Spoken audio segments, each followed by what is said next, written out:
Hit किया है। यहाँ पर जो स्टॉप लॉसेस पड़े थे इनको इसको हिट किया है। इसको हिट करने के बाद मार्केट ने दोबारा ऊपर की तरफ मूव देना स्टार्ट कर दिया।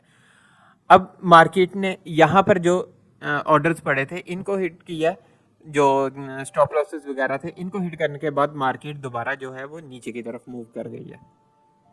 तो बेसिकली लिक्विडिटी का कंसेप्ट जो है वो इस तरह से है कि मार्केट को लिक्विडिटी ही मूव करवा रही होती है कि जी जिस साइड पे लिक्विडिटी पड़ी होगी मार्केट उस साइड को मूव कर जाएगी, जिस साइड पे इनफ लिक्विडिटी मौजूद होगी तो उसी साइड को मार्केट को जो एल्गोरिदम है वो मार्केट को अलाउ कर देगा कि जी अब आप ठीक है, अब आप या इस साइड को मूव कर सकते हैं। और मोस्टली यही वो कंसेप्ट हैं। अगर आप इन कंसेप्ट को मर्ज कर देते हैं, for example fair value gap को, लिक्विडिटी को, एक कंसेप्ट को और ऑर्डर ब्लॉक्स वगैरह को, इसके अलावा कुछ और भी कंसेप्ट्स होते हैं जैसे ब्रेकर ब्लॉक्स वगैरह या इस तरह के जो कंसेप्ट्स होते हैं वो हम आने वाली वीडियोस के अंदर देखेंगे। तो ये कंसेप्ट्स को जब आप मर्ज कर लेते हैं और अपनी एक स्ट्रेटजी बना लेते हैं बैक टेस्टिंग वगैरह करने के बाद, तो आपको जो मार्केट जो करंटली चल रही होती है उसके अंदर ट्रेडिंग जो है वो आपके लिए इजी हो जाती है। आपको आइडिया होता है कि आपने कौन सी चीज़ को ध्यान में रखना है, कौन कौन सी चीज़ को आपने देखते हुए अपनी जो स्ट्रेटजी है वो प्लान करनी है।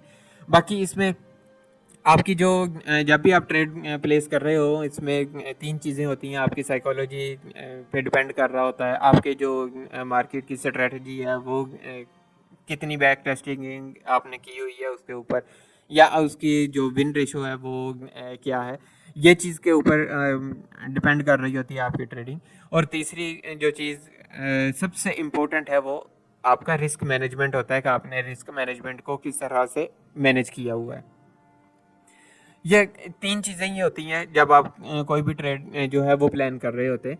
जब भी आपने ट्रेड प्लान करनी है इन तीनों चीज़ों को आपने ध्यान रखना है, इनमें से कोई भी चीज़ जो है वो आप मिस नहीं कर सकते। हो सकता है कि मार्केट जो है वो आपके अगेंस्ट चली जाए और आप एक ही ट्रेड के अंदर अपना सारा का सारा अकाउंट जो है वो वॉश कर दें।